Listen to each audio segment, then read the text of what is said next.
مقام ذکر کمالات رومی و استار، مقام فکر مقالات ابو علی سینا۔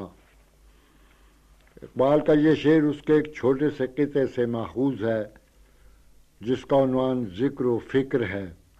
اس قطعے میں اقبال نے ذکر و فکر کی وضاحت بڑے سادہ انداز میں کی ہے، اور اس سادگی کا انداز یہ ہے کہ اس مسئلے کی معنوی تشریح نہیں کی گئی، بلکہ تاریخ اسلام سے چند ممتاز شخصیتوں کے نام لیے گئے ہیں اور انہیں تاریخی پس منظر میں لا کر مسئلے کو حل کیا گیا ہے۔ یہ بھی ایک طرح کی تمثیل نگاری ہے، اور اقبال نے اس حربے کو اپنے مرشد روحانی مولانا روم سے حاصل کیا ہے۔ رومی و تار ایک طرف ہیں اور ابو علی سینا دوسری طرف۔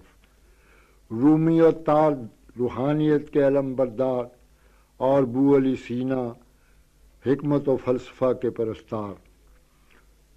دونوں میں ایک قدر مشترک بھی ہے، اور وہ یہ کہ دونوں گروہ ایک منزل کے راہی ہیں، یعنی حقیقت کے جویا، لیکن ایک گروہ فلسفہ و حکمت کی راہ پہ چلتا ہے اور دوسرا طریقت کی راہ پر۔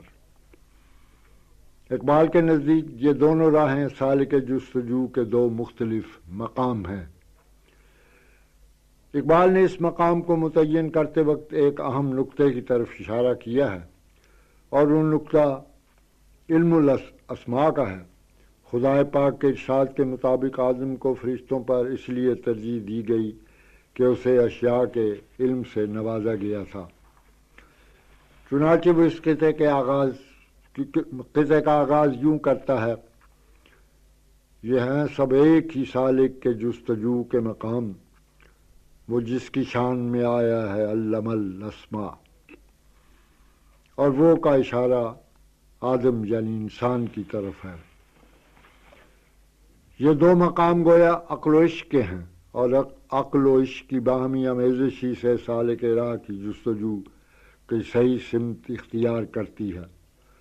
اقبال یہ سب کچھ بیان کرنے کے بعد اپنا شاعرانہ کمال فن بھی دکھاتا ہے، جس سے بات میں حسن بھی آ جاتا ہے اور مسئلہ بھی آسانی سے ذہن نشین ہو جاتا ہے۔ دیکھیے اقبال کس فنکارانہ انداز میں کہتا ہے: مقام فکر ہے پیمائش زمان و مکان، مقام ذکر ہے سبحان ربی الاعلی۔ صاحب فکر زمان و مکان کی جستجو میں تو ہے، لیکن اس کی غایت فکر زمان و مکان کی گہرائیوں میں نہیں اترتی، وہ گویا زمان و مکان کی پیمائش تک رہتا ہے، جو سید جستجو کا ایک جز تو ہے لیکن انتہا نہیں۔ وہ انتہا دراصل مقام کا دوسرا رخ ہے، جسے اس نے بڑی خوبصورتی سے سبحان ربی الاعلی کے مقدس الفاظ میں سمویا ہے۔ یہ مقام روحانیت کا مقام اور ایک عرفہ اور اعلیٰ مقام ہے۔